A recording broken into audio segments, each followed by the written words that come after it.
জিনা করলে গুনাহ হয়, এই আমার দিক, জিনা করলে গুনাহ হয়, চুরি করলে গুনাহ হয়, মদ খাইলে গুনাহ হয়, কয়টা গুনাহ হয়? একবার জিনায় একটা গুনাহ, দুইবার জিনায় দুইটা গুনাহ, এক বিড়িতে এক গুনাহ, একবার দাড়ি কাটলে মুখে যে কয়টা দাড়ি সেই কয়টা কবিরা গুনাহ, মদ খাইলে গুনাহ, দাড়ি খাইলে গুনাহ, বিড়ি খাইলে গুনাহ, মিথ্যে কথায় গুনাহ, গীবত শিকায়তে গুনাহ, চুরি ডাকাতিতে গুনাহ। এই গুনাহগুলো আপনি আল্লাহর কাছে আস্তাগফিরুল্লাহ পড়ে অন্তর থেকে খালেসভাবে মাপ চাইবেন, আল্লাহ তাআলা আপনার সব গুনাহ মাফ করে দিয়ে গুনাহ সংখ্যা পরিমাণ নেকি দিয়ে দেবেন। কিন্তু নামাজ পড়েন নাই, কোনো গুনাহ হয় নাই, রোজা রাখেন নাই, এতে গুনাহ হয় নাই, হজ করেন নাই, এতে গুনাহ হয় নাই, যাকাত দেন নাই, এতে গুনাহ হয় নাই। বুঝতেছে না বাপ? ভালো না রে, কি কঠিন সাবজেক্টের মধ্যে ঢুকলাম তা আল্লাহ জানে। নামাজ না পড়লে কি হয় না? গুনাহ হয় না। টুকান কি হয় না? সাহস পাচ্ছেন না কইতে যে হুজুর মিথ্যে কথা কচ্ছে, হুজুরের সাথে আমিও মিথ্যে কথা কব কেন? ইয়ার আল্লাহর কিরে নামাজ না পড়লে গুনাহ হয় না? এবার কি বিশ্বাস হয়? তাই নামাজ না পড়লে গুনাহ হয় না, তা বলবো কেন? নামাজ না পড়লে গুনাহ হয় না। যদি নামাজ না পড়লে গুনাহ হইতো তাহলে মরার আগে আস্তাগফিরুল্লাহ পড়লে নামাজ মাফ হয়ে যাইতো।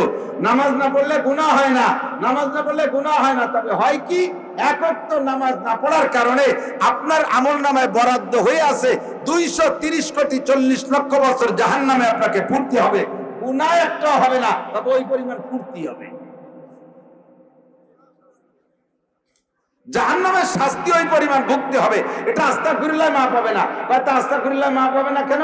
বলে যদি আস্তাগফিরুল্লাহ মাফ হয়, একটা লোক 60 বছর নামাজ না পড়ে আস্তাগফিরুল্লাহ কইয়া নামাজ মাফ করায় বেহেশতে চলে গেল, তা আমি বেটা শীতকালে দিনে 60 বছর ঠান্ডা পানিতে ওযু বানায় ভর্তি যাবো কে? তাহলে আমি পড়নেওয়ালা আর না পড়ার মধ্যে পার্থক্য থাকলো কি? কাজেই মনে রাখবেন, শরীয়তের যে ফরজ 4টি বিধান, এই 4টে ছেড়ে দিলে গুনাহ হয় না, তবে ওর এগেইনস্টে বিশাল করে শাস্তি বরাদ্দ আছে। ওই শাস্তি আপনার তওবার দ্বারা ক্ষমা হবে না, ওই শাস্তি আস্তাগফিরুল্লাহ মাফ হবে না, ওই শাস্তি আপনাকে বাঁচতে হলে ওইটা পরিশোধ করতে হবে। উদাহরণ দিলে সুন্দর করে একটু বুঝবেন। একটা ছোট্ট উদাহরণ দেই। আমার এলাকায় এক সুফি সাহেব, দরবেশ সাহেব, সুন্নতের খুব পাবন্দি করে। এর মানে দস্তারখানা ছাড়া বিড়িও খায় না। পাগড়ি শুয়েও পাগড়ি বাঁধতে শুয়ে থাকে। এই বড় যুব্য গাইতে শুয়ে থাকে। আমরা এই যে প্লাস্টিকের বোতাম লাগাইছি, নবী পাকের জামানায় প্লাস্টিকের বোতাম ছিল না, কাপড় দিয়ে গুন্ডি বানায় ব্যবহার করত। এই লোকে নবীর সুন্নতের পাবন্দি করতে যাইয়া এই কাপড়ের গুন্ডি বানাইয়া ব্যবহার করে, বোতামও লাগায় না। এত সুন্নতি, কিন্তু জাগা মতো বিশাল বেকায়দা, লেনদেন ভালো না। লেনদেন এরকম কিছু আছে না তসবিটি বাবাটি? হঠাৎ করে শুনবে একদিন আমার মৃত্যু খবর, কেঁদে কেঁদে আসবে সবাই, দিতে শুধু কবর। এখন আমাকে ওয়াজের দাওয়াত দিতে যায়, টাকা পয়সা নিয়ে যায়, অনেক হাদিয়া তোফা নিয়ে যায়। আর আমার মরণের খবর আসলে আর কেউ আমার ওয়াজের দাওয়াত দিতে যাবে না। মোহাব্বত থাকলে যদি সম্ভব হয় গিয়ে 3 মুঠ মাটি দেওয়ার জন্য যাবে, ঠিক কিনা? তো আমরাও বুড়ো হয়ে যাচ্ছি। আজ থেকে প্রায় 20-21 বছর আগে আমি মাদ্রাসায় এসেছি। তারপরে বেশ কয়েকবার আসছি, মাঝে অনেকদিন আসা হয় না। দাড়ি তখন কাঁচা ছিল, আর এখন দাড়ি বেশিরভাগই পাইকা সাদা হয়ে গেছে। মেহেদি লাগায় লাল বানায় রাখছি। আর একদিন এমন হবে যে সেদিন আর দাড়ি পাকারও সময় থাকবে না, আমরা চলে যাব। ছাত্রদের বলছি, এই চেয়ারটা খালি রাখা যাবে না। এই চেয়ারটা খালি হয়ে গেলে এই জায়গায় বসবে শয়তান। কে বসবে? শয়তানকে তো চেয়ারে বসতে দেওয়া যাবে না। কাজেই চেয়ারটাকে যদি দখল করে রাখতে হয়, দৈনন্দিন মানুষ শিক্ষা দীক্ষায় উন্নতির দিকে যাইতেছে, বয়ানের ধাস তর্স পাল্টে যাচ্ছে, আর ছাত্রদের কপাল আল্লাহ বাঁচালি এমন পোড়া পড়ছে, জাহেরে বাতেনে গোপনে সদরে কোনো না কোনো ভাবে ছাত্রদের কাছে টাচ মোবাইল আছে। আমরা মাদ্রাসায় নিষেধ করি মোবাইল রাখতে, দিনের বেলা মাঝে মাঝে মোবাইল ধরার জন্য মোবাইল কোর্টও দেই। একটা মোবাইল দিনই খুঁজে পাই না, অথচ সবার কাছে মোবাইল আছে। রাত 1টার পরে মোবাইল অন করলে কোন ছাত্র কার সাথে লিঙ্ক আছে সব জায়গায় সম্পর্ক দেখা যাবে যে লাইনই আছে সবাই। শিয়ালের মতো। দিনের বেলা রাস্তাঘাটে একটা শিয়ালও দেখি না, সন্ধ্যের পরে আগানে বাগানে ডাক শুরু হয়ে যায়। তো তালাশ করলে শিয়াল পাওয়া যায় না, অথচ শিয়াল দেশে আসে না নাই। মাদ্রাসায় খুঁজলি মোবাইল পাই না, অথচ সব ছাত্রের মোবাইল আছে। তো মোবাইল একবার যারা হাতে পাইছে তাদের লেখাপড়ার বাস, লেখাপড়ায় বাস, সোজা বাস না, আহিয়ালা বাস। উলামায়ে কিরাম, মুহাদ্দিসিনে কিরাম পর্যন্ত মোবাইলের পিছনে এমন লাগছে, কিতাবাদি দেখায় স্বাদ নাই। মোবাইল নিয়ে বসলে ঘন্টার পর ঘন্টা, সারা রাত কেটে যায়, কোন সময় টের পায় না। কাজেই লেখাপড়া শেষ হয়ে গেছে। এখন উলামায়ে কিরাম মাঠে ময়দানে যা বলে একটু মহাব্বতের সাথে কান লাগাইয়া শুনিয়া গুছাই গাছায় ব্যাগ ভরে রাখবা। 2-4 মাঠের থেকে 2-4 ব্যাগ কালেকশন করতে পারলে আল্লাহ বাঁচালে এই চেয়ারে বসে ধুয়ে মুছে খাতি পারবা। আর এই চেয়ারে মাইকের বিশাল ডিমান্ড, মাইক ধরতে পারলে আল্লাহর রহমতে ভাতের অভাব নাই। এজন্য অনুরোধ করি, দিনের জন্যই তোমরা সব কথাগুলো মহব্বতের সাথে কান লাগায় শুনতে হবে। পরিবেশ গঠন করার দায়িত্ব আপনাদের। দাঁড়াই থাকবেন, এ জায়গা দাঁড়াবেন, ও জায়গা দাঁড়াবেন। যদি দাঁড়াই থাকতে হয় তাহলে ঘরে যে দাঁড়ান, এই চোখের সামনে দাঁড়াইলে কথা বলা যায় না। আর যদি বসতে না চান, বসতে ওয়াজ শুনতে এসে থাকেন, তাহলে বসেন। আপনাদের দেশে এক প্রকারের পোকা আছে নাকি, লম্বা লম্বা, রেলগাড়ির মতো, খুব আস্তে আস্তে চলে। কি কয়? কেন্ন কেন্ন কেন্ন আছে না? ও কি খুব দ্রুত গতি নাকি? একেবারে স্লো গতিতে চলে। তোরে যদি কন যে তুই এত আস্তে যাচ্ছিস, সেই স্টার্টে যাবি কোন সময়, একটু ঠেলা দেন যে একটু তাড়াতাড়ি হাঁট। ওরে ধাক্কা দিলি কি রে, দলা বলায় গুছাই বসে দেখা পারলি তুই আর ডাক পারবো না। যাওয়া হাঁটতেছিল তাও ব্রেক হয়ে যায়।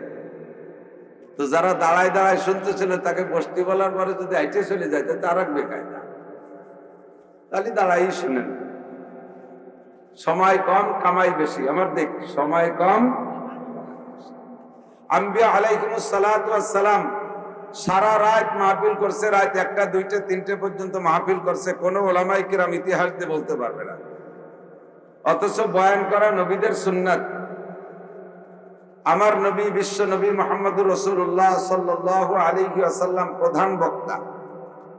হুজুরও বয়ান করতেন। তো হুজুরের বয়ানের সুন্নতি টাইম ছিল ফজর বাদ আর মাগরিব বাদ। ফজর বাদ আর মাগরিব বাদ, এই 2 টাইম হুজুর বেশি বয়ান করতেন। আর জুমার খুতবার ভিতরে 1 সপ্তাহ বয়ান করতেন। কখনো বিশেষ কোনো প্রয়োজন হলে সাহাবা ইকরামদেরকে ডেকে এনে অতর্কিতভাবে বসাইয়া সে কথাগুলো বলতেন। তো হুজুর আলাইহিস সালাতু ওয়াস সালামের বয়ানের সুন্নতি 2টা টাইম, ফজর বাদ আর মাগরিব বাদ। মাগরিবের পরে, মাগরিবের আগ পর্যন্ত 90% মানুষের দুনিয়ার কাজ কাম শেষ হয়ে যায়। 90% মানুষের মাগরিবের পর পেশাব পায়খানার জরুরত অতটা চাপে না। মাগরিবের পরেই অত তাড়াতাড়ি ক্ষুধা লাগে না, ঘুমের চাহিদা থাকে না। এই টাইমটা মন মস্তিষ্ক খুব ফ্রেশ থাকে। বয়ান করতেও ভালো লাগে, শুনতেও ভালো লাগে, বলতেও ভালো লাগে, শুনতেও ভালো লাগে, কথা বোঝা যায়। রাত যত বাড়বে বিভিন্ন পেরেশানি আসবে, বিভিন্ন জরুরত আসবে, পেশাব আসবে, পায়খানা আসবে, ক্ষুধা লাগবে, ঘুম আসবে। আর ধীরে ধীরে রাত বাড়লে এই বিরক্তির কারণে কথা শুনেও স্বাদ হয় না, বলেও স্বাদ হয় না। এজন্য হুজুর আলাইহিস সালাতু ওয়াস সালাম মাগরিব বাদ বয়ান করতেন। সারা রাত ঘুমের পরে ফজরের নামাজ পড়া কাজে বেরোনোর আগে আবার 1টা ঘন্টা মানুষের মন মস্তিষ্ক ফ্রি থাকে, ব্যস্ততা থাকে না। ওই সময় বয়ান করতেও ভালো, শুনতেও ভালো। যার কারণে দেখবেন বিশ্ব ইজতেমা এবং তাবলীগ ওয়ালাদের বয়ান সারা দুনিয়া জুড়ে ফজর বাদ আর মাগরিব বাদ। আসল বয়ান কোন সময়? ফজর বাদ আর মাগরিব বাদ। মাইক নাই, লাইট নাই, প্যান্ডেল নাই, পোস্টার নাই, হ্যান্ডেলিং নাই, হ্যান্ডবেলিং নাই, কোনো কিচ্ছু নাই। সুন্দর করে বয়ান করতেছে। ধীরে ধীরে তাদের বয়ান সারা পৃথিবীর আনাচে কানাচে পৌঁছে গেছে। বয়ানের জগতে তারা সুন্নতের পাবন্দি করার কারণে তাবলীগ ওয়ালাদের বয়ানের ক্রিয়া হচ্ছে। বর্তমানে এই মুহূর্তে প্রত্যেক এক দিন কমপক্ষে তাবলীগ ওয়ালাদের মেহনতে সারা বিশ্ব জুড়ে জরিপ চলতেছে। ডেইলি এক দিনে 1000 করে কাফের কলেমা পড়ে মুসলমান হচ্ছে। মাসে 30,000, মাসে 30,000। এই হারে মুসলমান হচ্ছে বয়ানের সুন্নত ঠিক রাখার কারণে। আমাদের এই ওয়াজের মাঠে এসে সুন্নত ঠিক রাখি না, মাগরিবের থেকে ঈশা পর্যন্ত মাঠটা খালি থাকবে, পোলাপান দৌড়াদৌড়ি করবে, ঘোরাঘুরি করবে, এরপরে ঈশার নামাজ পড়ে এক বক্তা, তারপরে এক বক্তা, যত কঠিন সাবজেক্ট ধীরে ধীরে রাত বাড়বে, আর শ্রোতারা এসে বসবে, ঝিমেবে, ঘুমাবে, নালাবে, এর ভিতরে বক্তা কি হয়ে যাবে, কিছু শুনবে, কিছু শুনবে, কিছু শুনবে না, যার কারণে কোনো ফায়দা হচ্ছে না। আজকে আপনারা মাগরিবের বাদ বসছেন, আস-সাবিকুনা সাবিকুন উলাইকাল মুকাররাবুন। আল্লাহ পাক রব্বুল আলামিন বলেন, প্রত্যেক ভালো কাজে যারা আগে থাকে, প্রত্যেক ভালো কাজে যারা অগ্রগামী, তারা আল্লাহ পাকের কাছে অতি নৈকট্য প্রাপ্ত বান্দা, আল্লাহর অত্যন্ত প্রিয়। কালীগঞ্জ একটা থানা সদর, যদিও একটা থানা, তবে আমার বাংলাদেশে জানা মতে অনেক নতুন জেলার চাইতে আপনাদের এই থানা সদরের পরিসরটা অনেক বড়, বাজার ঘাট বড়, ব্যবসা বাণিজ্য ভালো, জনগণ খুব বেশি। এই লক্ষ লক্ষ মানুষের মধ্য থেকে আল্লাহ পাক আমাদেরকে আপনাদেরকে বাছাই ছাঁটাই করে, মোহাব্বত করে, সুন্নতি টাইমের অনুসরণ করে আসার বসার তৌফিক দান করেছেন। শুকর আদায় করি আলহামদুলিল্লাহ। সময় আমারও কম, আপনাদের সকলেরই সময় কম, গোটা দুনিয়ারই সময়। যুবক ছাত্র দাস্তা বকারায়াত দর্চে বাসাত সারে মার, ফার্সি যারা পড়ে তারা তো বোঝার কথা, কিন্তু তাও বোঝার দিন শেষ, ফার্সি পড়বে না। অথচ হাফিজুর রহমান সিদ্দিকী যখন ফার্সিতে শের পড়ে, শুনতে আবার খুব মজা পায়। আর একজনের শের গুলো শুনতে মজা পাও, তা তুমি নিজে একটু বলিয়ে সুর দাও। সে সময় কয় না, ফার্সি লাগে কোন শাকে, ফার্সি যে কি হয় সে সময় ফার্সি লাগে না। ছোট্ট ছোট্ট করে রেখে দাও, মনে রাখবা, কাজে লাগবে। ফার্সিতে বলে দাস্তা বাকার আয়াত দর্চে বাসাত সারে মার, রেখে দাও, কাজে লাগবে। যদিও সাপের মাথা, এই কুচোগুলো সাথে ভলেন্টিয়ার নেই, এই যে আরেকটা আছে। যত জায়গা মাহফিল, এই খুদকুড়ো গুলো সামনে বসে, এরা ওয়াজ বোঝে না, বিভিন্ন উল্টো পাল্টা করিডোরে পরিবেশ নষ্ট করে। এই যে আরেকটা আছে।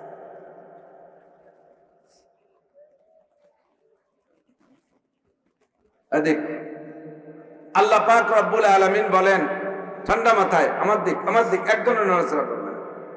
আল্লাহ পাক বলেন, আমাল হায়াতুদ দুনিয়া ইল্লা কালিল। শুধু আজকের আমার এই মাগরিবের থেকে বয়ানের টাইমই কম না, গোটা দুনিয়ার হায়াতই কম, দুনিয়ার হায়াতই কম। দুনিয়ার বয়স যাই চলে যাক না যাক, সামনে আর কতদিন আছে জানি না, কবে ধ্বংস হবে আল্লাহই ভালো জানে। আল্লাহ পাক বলেন, ইন্নাল্লাহা ইনদাহু ইলমুস সাআহ, কিয়ামত কবে হবে এইটা আমি ইসরাফিল আলাইহিস সালামকে জানতে দেই নাই, কোন নবী রাসূলকে আমি বলে দেই নাই কিয়ামত কবে হবে। তবে কিয়ামত হবে কতক্ষণ, ইযা ওয়াকাতিল ওয়াকিআ লাইসা লিওয়াকাতিহা কাযিবা, ওই ঘটনা ঘটবে, তার মধ্যে কোনো সন্দেহ নাই, ওর মধ্যে মিথ্যার কোনো অবকাশ নাই। এ দুনিয়া ধ্বংস হবে, তবে কবে হবে জানি না। মান্তেকের ভাষায় বলে, আল মান্তেক মেরকাত ইত্যাদি মান্তেকের কিতাব আছে, তার মধ্যে বলে দুনিয়া হাদেস। হাদেস কাকে বলে? যে আগে ছিল না, এখন আছে, আবার থাকবে না, এর নাম হলো হাদেস। দুনিয়া একসময় ছিল না, এখন আছে, একসময় থাকবে না। যত কোটি বছর হোক না কেন, অবশেষে দুনিয়া ধ্বংস হয়েই যাবে। কথা বলুন ঠিক কি ঠিক না? আল্লাহ পাক এই দুনিয়ার লম্বা টাইমের পরেও নাম রেখেছে আমাল হায়াতুদ দুনিয়া ইল্লা কালিল। এই দুনিয়ার জিন্দেগি একেবারে সামান্য। যদি তুমি হায়াত কামনা করো, যদি তুমি হায়াত বুঝতে চাও, তাহলে হায়াত বুঝে নাও। ওয়া ইন্নাদ দারাল আখিরাতা লাহিয়াল হায়াওয়ান, আখিরাতের হায়াতই হলো অরিজিনাল হায়াত। প্রত্যেকের মরার পরে শুরু হবে আখিরাতের হায়াত, আর তা কোনোদিন শেষ হবে না। মাঝে মাঝে বিছানায় শুয়ে শুয়ে আমি আখিরাতের হায়াত চিন্তা করি, আরে শেষ হবে না মানে কতদিন পর শেষ হবে না? 1,00,000 কোটি বছর, 1,00,000 কোটি বছর আখিরাতের হায়াত। জান্নাতে গেলাম 1,00,000 কোটি বছর, জাহান্নামেও না গেলাম তাহলে 1,00,000 কোটি বছর। এ তো বহুত বড় একটা লম্বা সময়। কয় এতদিন পরে কি হবে? কয় তারপরও লক্ষ কোটি বছর। কয় তারপরে কি হবে? কয় তারপরও লক্ষ কোটি বছর। কয় তারপরে কি হবে? কয় কোটি কোটি কইতে কইতে তোমার হাঁটুর কোটি খুলে যাবে, তবুও আখিরাতের কোটি কওয়া শেষ হবে না। আখিরাতের হায়াত এত লম্বা, কথা বলতে কি না? দীর্ঘ লম্বা হায়াত। ওয়া ইন্নাদ দারাল আখিরাতা লাহিয়াল হায়াওয়ান। জান্নাতীদেরকে জান্নাতে দেওয়ার পরে জাহান্নামীদেরকে জাহান্নামে দেওয়ার, ভাই ছেলেরা খেয়াল, জান্নাতীদেরকে জান্নাতে দেওয়ার পরে জাহান্নামীদেরকে জাহান্নামে দেওয়ার পরে দুই দলের মাঝখানে আল্লাহ পাক একটা প্রাণীকে জবাই করবে। বুখারী শরীফের হাদিস। একটা প্রাণীকে জবাই করবে আল্লাহ তাআলা ফেরেশতাদের মাধ্যমে।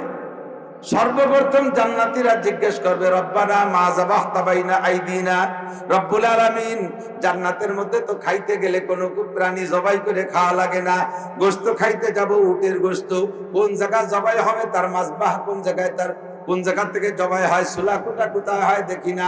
শুধু খাইতে ইচ্ছা করলে গোশত চলে আসে। হরিণের গোশ খাইতে চাইলে চলে আসে, খাসির গোশ খাইতে চাইলে চলে আসে। জবাই করে তো কিছু খাওয়া লাগে না। তুমি এই যে আমাদের সামনে ফেরেশতার মাধ্যমে জবাই করলা, মা যাবাহতা বাইনা আইদিনা, সামনের পরে এটা কি জবাই করলে? আল্লাহ পাক জবাব দিবেন, যাবাহতু বাইনা আইদিকুম মাউতাকুম, তোমাদের মরণকে জবাই করে দিছি। কাকে জবাই? বলবে আল্লাহ মরণ রে জবাই করলে তো বুঝলাম না তর্জমা। কয় যে মরণ রে জবাই করে মেরে ফেলাইছি, তোমাদের আর কোনোদিন মরণ হবে না। জান্নাতীদের যখন এ কথা বলবে, ওদিকে তারা জান্নাতের নিয়ামত তো পাইছে পর্যাপ্ত, এত নিয়ামত পেয়েছে। জান্নাতের নিয়ামত পাইয়া রব্বুল আলামিনের শুকর আদায় করে কয়, আলহামদুলিল্লাহিল্লাযী কদ ওয়াজাদনা মা ওয়াদানা রব্বুনা হাক্কা। সকল প্রশংসা ওই আল্লাহর, যে আল্লাহ আমাদের জান্নাতের মধ্যে যত নিয়ামত দেওয়ার ওয়াদা করেছিলেন সব নিয়ামত পরিপূর্ণ পুঙ্খানুপুঙ্খ দিয়েছে। 70টা 72টা হুরের কথা বলেছেন, তাও আমরা পেয়েছি। 80,000 গেলমানের কথা বলেছে, তাও আমরা পেয়েছি। মধুর নদী দিতে চেয়েছেন, তাও আমরা পেয়েছি। আরে দুধ শরবত আর পানির নদীর কথা বলেছে, তাও আমরা পেয়েছি। জান্নাতের ভিতরে 6,666 তারা দালানের কথা বলেছে, তাও আমরা পেয়েছি। জান্নাতের ভিতরে সবই আমরা পাইলাম। আলহামদুলিল্লাহিল্লাযী কদ ওয়াজাদনা মা ওয়াদানা রব্বুনা হাক্কা। সব প্রশংসা ওই আল্লাহর, যে আল্লাহ যা ওয়াদা করেছেন সব আমাদেরকে দিয়েছেন। এখন চিন্তা ছিল কতদিন পর মরে যাই নাকি, এত বড় নিয়ামত ভান্ডার থেকে যদি মরে যাই তাহলে আমাদের আর কি স্বাদ থাকলো। এখন আমাদের সামনে যখন মরণকে জবাই করে দিয়েছেন, আল্লাহ বললেন আর তোমাদের কোনোদিন মরণ হবে না। এই সুসংবাদ শুনে জান্নাতীরা স্লোগান দিতে থাকলো, আলহামদুলিল্লাহ। জাহান্নামীরা জিজ্ঞেস করবে, রব্বানা মা যাবাহতা বাইনা আইদিনা, আল্লাহ আমাদের সামনে কি জবাই করলা? আল্লাহ পাক তাদেরকে বলবেন, যাবাহতু মাউতাকুম, তোমাদের মরণ জবাই করেছি। বলবে আল্লাহ মরণ জবাই করার তরজমা কি? আল্লাহ কায় ফি নারি জাহান্নাম খালিদিনা ফিহা আবাদা। এই যে জাহান্নামে গিয়েছো আর অনাদি অনন্তকাল কোনদিন তোমাদের মরণ হবে না। লা তামুতুনা ফিহা ওয়ালা তাহয়াউন। এই জাহান্নামের মধ্যে তোমরা মরবাও না, বাঁচবাও না। তার মানে মরণের পরে যেই বাঁচা ওই বাঁচা না, তোমরা এর মধ্যে কোনদিন আর মরবা না। খালিদিনা ফিহা আবাদা।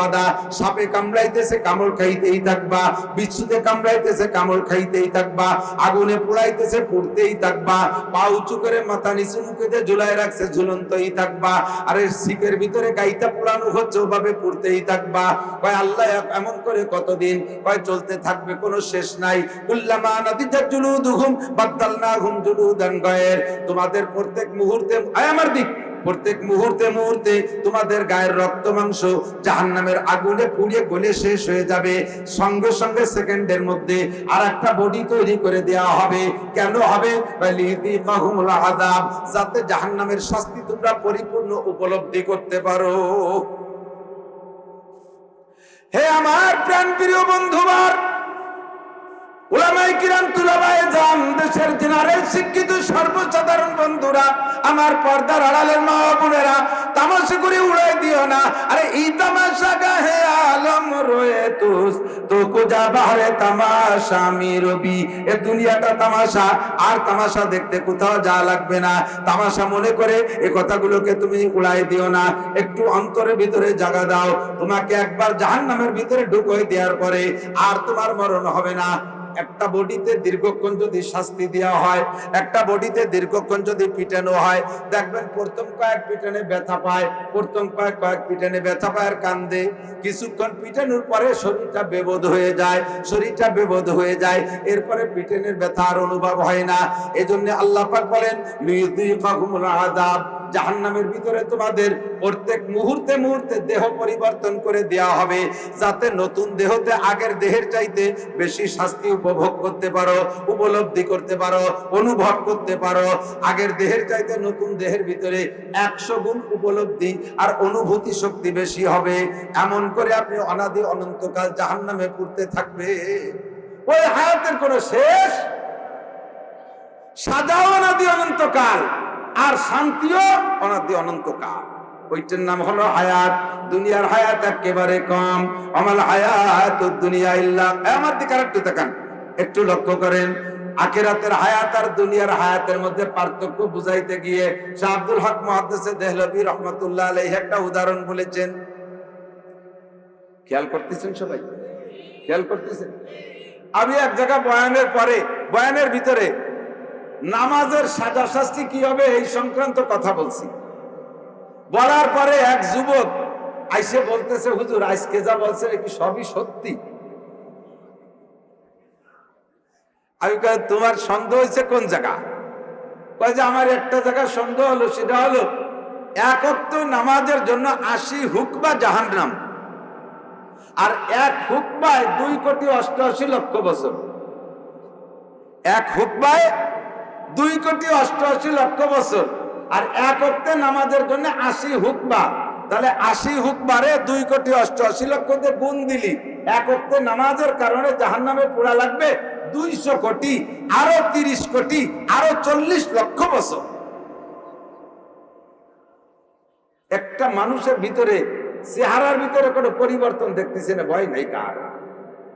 বোঝা যায় যে আপনারা সবাই নিয়মিত নামাজ পড়ছেন, আপনাদের কাহারও জিম্মায় নামাজ কাজা নাই, এরকম নাকি? জীবনে নামাজ ছুটে গেছে কি যায় নাই? কতক্ষণ ছুটছে কি চলে নাই? নামাজ ছুটে গেছে না? ভালো করে মনে রাখেন, এসে গেলে একটু কয়ে যাই, ফাঁকে মনে রাখেন কোন যাতে ছুটি। নামাজ যদি কেউ ছুটে যায়, মরার আগে 1 কোটি বার তওবা করলেও নামাজের শাস্তি থেকে আপনার রেহাই নাই। বোঝে নাই? আবার একটু কই, নামাজ পড়েন নাই, মরার আগে আস্তাগফিরুল্লাহ কে ব্যাগটায় কেন দিতেছেন, সব গুনাহ মাফ হবে, নামাজ মাফ হবে না। নামাজ পড়েন নাই, আস্তাগফিরুল্লাহ, এর কারণে আল্লাহ নামাজ মাফ করে দিয়েছে। আর নামাজ না পড়ার কারণে যে শাস্তি আপনার নামে বরাদ্দ ছিল সেটা থেকে আপনি মুক্তি পাইছেন, তা আদৌ নয়, এক জাররাও না। আপনাকে নামাজ দিয়ে নামাজ পরিশোধ করতেই হবে। বুঝতে কি পারছি? একটু আর একটু ভালো করে বোঝেন। জিনা করলে গুনাহ হয়, এই আমার দিক, জিনা করলে গুনাহ হয়, চুরি করলে গুনাহ হয়, মদ খাইলে গুনাহ হয়। কয়টা গুনাহ হয়? একবার জিনায় একটা গুনাহ, দুইবার জিনায় 2টা গুনাহ, এক বিড়িতে 1 গুনাহ, একবার দাড়ি কাটলে মুখে যে কয়টা দাড়ি সেই কয়টা কবিরা গুনাহ। মদ খাইলে গুনাহ, দাড়ি খাইলে গুনাহ, বিড়ি খাইলে গুনাহ, মিথ্যে কথায় গুনাহ, গীবত শিকায়তে গুনাহ, চুরি ডাকাতিতে গুনাহ। এই গুনাহগুলো আপনি আল্লাহর কাছে আস্তাগফিরুল্লাহ পড়ে অন্তর থেকে খালেসভাবে মাফ চাইবেন, আল্লাহ তাআলা আপনার সব গুনাহ মাফ করে দিয়ে গুনাহ সংখ্যা পরিমাণ নেকি দিয়ে দেবেন। কিন্তু নামাজ পড়েন নাই, কোনো গুনাহ হয় নাই। রোজা রাখেন নাই, এতে গুনাহ হয় নাই। হজ করেন নাই, এতে গুনাহ হয় নাই। যাকাত দেন নাই, এতে গুনাহ হয় নাই। বুঝতেছে না বাপ? ভালো না রে, কি কঠিন সাবজেক্টের মধ্যে ঢুকলাম তা আল্লাহ জানে। নামাজ না পড়লে কি হয় না? গুনাহ হয় না। টুকান কি হয় না? সাহস পাচ্ছেন না কইতে যে হুজুর মিথ্যে কথা কচ্ছে, হুজুরের সাথে আমিও মিথ্যে কথা কব কেন? এর আল্লাহর কিরে নামাজ না পড়লে গুনাহ হয় না। এবার কি বিশ্বাস হয়? তাই নামাজ না পড়লে গুনাহ হয় না, তা বলবো কেন? নামাজ না পড়লে গুনাহ হয় না। যদি নামাজ না পড়লে গুনাহ হইতো তাহলে মরার আগে আস্তাগফিরুল্লাহ পড়লে নামাজ মাফ হয়ে যাইতো। নামাজ না পড়লে গুনাহ হয় না, নামাজ না পড়লে গুনাহ হয় না। তবে হয় কি, এক ওয়াক্ত নামাজ না পড়ার কারণে আপনার আমলনামায় বরাদ্দ হয়ে আছে 230 কোটি 40 লক্ষ বছর জাহান্নামে আপনাকে পুড়তে হবে। গুনাহ একটা হবে না, তবে ওই পরিমাণ পুড়তে হবে। জাহান্নামের শাস্তি ওই পরিমাণ ভুগতে হবে, এটা আস্তাগফিরুল্লাহ মাফ হবে না। হয়তো আস্তাগফিরুল্লাহ মাফ হবে না কেন? বলে যদি আস্তাগফিরুল্লাহ মাফ হয়, একটা লোক 60 বছর নামাজ না পড়ে আস্তাগফিরুল্লাহ কইয়া নামাজ মাফ করায় বেহেশতে চলে গেল, তা আমি বেটা শীতকালের দিনে 60 বছর ঠান্ডা পানিতে ওযু বানায় ভর্তি যাবো কে? তাহলে আমি পড়নেওয়ালা আর না পড়ার মধ্যে পার্থক্য থাকলো কি? কাজেই মনে রাখবেন, শরীয়তের যে ফরজ 4টি বিধান, এই 4টে ছেড়ে দিলে গুনাহ হয় না, তবে ওর এগেনস্টে বিশাল করে শাস্তি বরাদ্দ আছে। ওই শাস্তি আপনার তওবার দ্বারা ক্ষমা হবে না, ওই শাস্তি আস্তাগফিরুল্লাহ মাফ হবে না, ওই শাস্তি আপনাকে বাঁচতে হলে ওইটা পরিশোধ করতে হবে। উদাহরণ দিলে সুন্দর করে একটু বুঝবেন। একটা ছোট্ট উদাহরণ দেই। আমার এলাকায় এক সুফি সাহেব, দরবেশ সাহেব, সুন্নতের খুব পাবন্দি করে, এর মানে দস্তরখানা ছাড়া বিড়িও খায় না, পাগড়ি শুয়েও পাগড়ি বাঁধতে শুয়ে থাকে, এই বড় যুব্য গাইতে শুয়ে থাকে। আমরা এই যে প্লাস্টিকের বোতাম লাগাইছি, নবী পাকের জামানায় প্লাস্টিকের বোতাম ছিল না, কাপড় দিয়ে গুন্ডি বানায় ব্যবহার করত। এই লোকে নবীর সুন্নতের পাবন্দি করতে যাইয়া এই কাপড়ের গুন্ডি বানাইয়া ব্যবহার করে, বোতামও লাগায় না, এত সুন্নতি, কিন্তু জাগা মতো বিশাল বেকায়দা, লেনদেন ভালো না। লেনদেন এরকম কিছু আছে না তসবিটি বাবাটি? বহরহাল ওই লোক এক ডাক্তারের কাছে 300 টাকার ওষুধ খাইছে। 300 টাকার ওষুধ খাই আজ দেয়, কাল দেয়, পশু দেয়, তসু দেয়, এই মাস সে মাস করতে করতে 3 বছর দেয় না। তো 3 বছর পরে ওই লোকটা তবলিগি তশকিল হইয়া 3 চিল্লায় চলে গেছে। চিল্লায় যায়, এইবার শুনছে যে আল্লাহর হকে যত হক নষ্ট করো, সব হক আল্লাহ ক্ষমা করে দিতে পারে, কিন্তু মানুষের হক আল্লাহ তাআলা ক্ষমা করবেন না। তুমি যদি কারো কাছে 2 পয়সার দিনা থাকো, তাহলে 7 রাকাত নামাজ দেয়া লাগবে। 1 টাকা 100 পয়সা, প্রত্যেক 2 পয়সা 7 রাকাত নামাজ দেয়া লাগবে। এমন করে তোমাকে ইবাদত দিয়ে, নেকি দিয়ে মানুষের দিনা পরিশোধ করা লাগবে। এটা আল্লাহ পাক ক্ষমা করতে পারবেন না, এটাই দায়িত্ব আল্লাহ নেন নাই। কাজেই মানুষকে যদি কথা সত্য কথা বলে থাকো, তার কাছে মাপ চেয়ে নিবা, টাকা পয়সার লেনদেন থাকলে সেটা পরিশোধ করবা, অথবা তার কাছ থেকে ক্ষমা চেয়ে নিবা। এই বিষয়টা তবলিগের উপরে, তবলিগে যাইয়া খুব ভালো করে শুনছে আর বুঝছে। এখন বাড়ি আইসা ওই ডাক্তার সাহেবের কাছে গেছে। তো যাইয়া ডাক্তাররা ওনার সিদ্ধান্ত যে আমি যে কোনো ভাবে মাপ চাওয়ার মধ্যে দিয়ে সারিয়ে আসবো, টাকা দেবো না ডাক্তার। এই সিদ্ধান্ত নিয়ে যাই, যদি ডাক্তার আপনার কাছ থেকে 300 টাকার ওষুধ খাইছিলাম 3 বছর আগে, দিতে পারি নাই, আল্লাহর রাস্তায় মাফ করে দেন। এনার তো দেওয়ার সঙ্গতি আছে। ডাক্তার যদি হইতো, এই লোক যদি হয়তো গরিব মানুষ, তাহলে ডাক্তার কাছে এমন কইলে মাফ করে দিত, কিন্তু লোকটা ধনী মানুষ, আবার টাকা দেবে না, ডাক্তারের কাছে যাই মাফ চাইলে মাফও করবে না। এই জন্য উনি কায়দা করে, বক্তা মানুষ, সুন্দর করে বুঝাই দিয়েছে। তবলিগিতেও আসিয়াছে, এসে বলতেছে, ডাক্তার সাহেব, এক সমাজে চলাফেরা করছি, একই হাট বাজারে হাটকে কেনাকাটা করছি, কত উল্টো পাল্টা ভুল চুক হয়ে থাকতে পারে, আপনার কাছে আমি যা পাবো সব মাফ করে দিলাম। মানে উনি যখন ঢেলি দিয়েছে, তাহলে ডাক্তারও তো ঢেলি দেবে। আপনি আমার জীবনে যত সত্য কথা বলছেন সব মাফ করে দিলাম, দুনিয়া থেকে সাপড়া হয়ে যাওয়া ভালো। আর আপনার কাছে আমি টাকা পয়সা যা পাবো সব মাফ করে দিলাম, ওর হিসেব নিকেশ করা লাগবে না।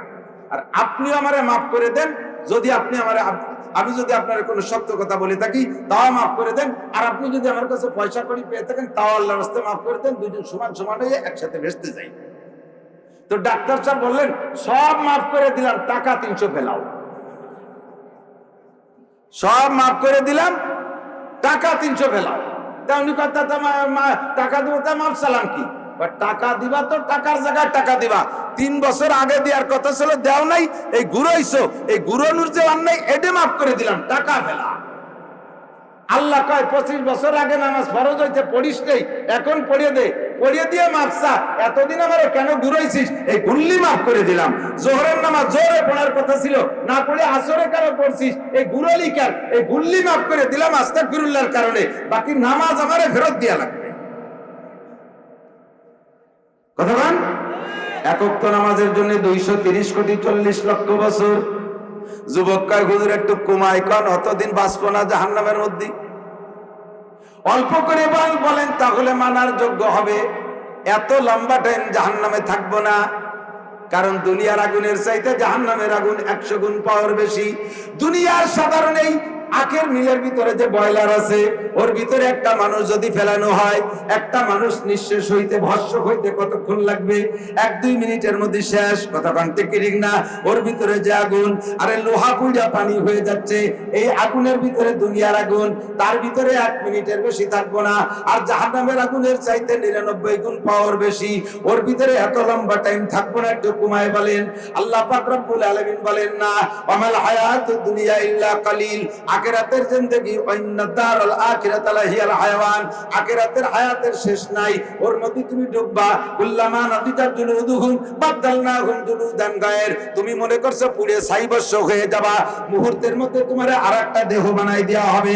ওই দেহের ভিতরে অনুভূতি শক্তি থাকবে আগের চাইতে 100 গুণ বেশি। আখিরাতের হায়াতের কোনো শেষ নাই। শাহ আব্দুল হক মুহাদ্দিস দেহলভী দুনিয়ার আখিরাতের হায়াতের পরিমাণ বোঝানোর জন্য একটা উদাহরণ পেশ করেছেন। আমার দিকে খেয়াল করেন। এই জমিন থেকে প্রথম আসমানের দূরত্ব জীবন ভরে আমরা বাংলায় জানি 500 বছরের পর। কতদিন? 500 বছরের পর। শোনেন না, এই জমিন থেকে প্রথম আসমানের দূর কত দূর? 500 বছরের পর। কিন্তু কোন পরিবহনের নাম শুনছেন? পায়ে হাঁটা 500 বছর, না বাইসাইকেলের 500 বছর, না নসিমন করিমনের 500 বছর, না অটো রিক্সার 500 বছর, কোন যানবাহনের নাম বলে নাই। 500 বছরের পথ বলা হয়েছে জমিন থেকে প্রথম আসমান। যে যানবাহনই হোক হোক না কেন, পৃথিবীর চতুর্দিক দিয়ে মহা ফাঁকা। রকেটে 1 ঘন্টায় চলে 32,000 কিলোমিটার। এই রকেটে ফ্লাইটের পরে মঙ্গল গ্রহে যাইতে লাগে 6 মাস বিরতিহীন ভাবে ওড়ে, তারপরও মঙ্গল গ্রহে যায়। আর মঙ্গল গ্রহ বেশি দূর না, মঙ্গল গ্রহ কালীগঞ্জ চৌরাস্তার কেবলই ওই পাশে, একেবারে কাছে, সবচাইতে নিকটে, পৃথিবীর কাছে মঙ্গল গ্রহ। তাই যাইতে লাগে 6 মাস, 32,000 কিলোমিটার ঘন্টায় চলে। তো দোস্ত, আসমান কত দূরে! এই বিশাল মহাকাশ, ফাঁকা আকাশকে যদি সরিষা দিয়ে ভরপুর করে দেওয়া হয়, খালি সরিষা আর সরিষা, তাহলে কত সরিষা হবে আমরা সবাই মিলে গুনে সারতে পারবো? এই বিশাল সরিষা ভান্ডারের পাশে যদি একটা মাঠ, খোলা মাঠ তৈরি করে একটা পাখিকে আল্লাহ তাআলা বলে, হে পাখি, তুমি এখান থেকে সরিষা নিয়ে ওই মাঠে রাখো, এখান থেকে সরিষা নিয়ে ওই মাঠে রাখো। পাখি বলে, আল্লাহ ডেলি কতগুলো সরিষা নেব? আল্লাহ কা ডেলি কোনো সরিষা নাই, সপ্তাহে একটা নিবানা, মাসেও একটা নিবানা, বছরে একটা নিবানা, যুগেও একটা নিবানা, শতবর্ষে একটা নিবানা, 1000 বছর পরে একটা সরিষা এই মাঠ থেকে নিয়ে ওই মাঠে নিয়ে রাখবা।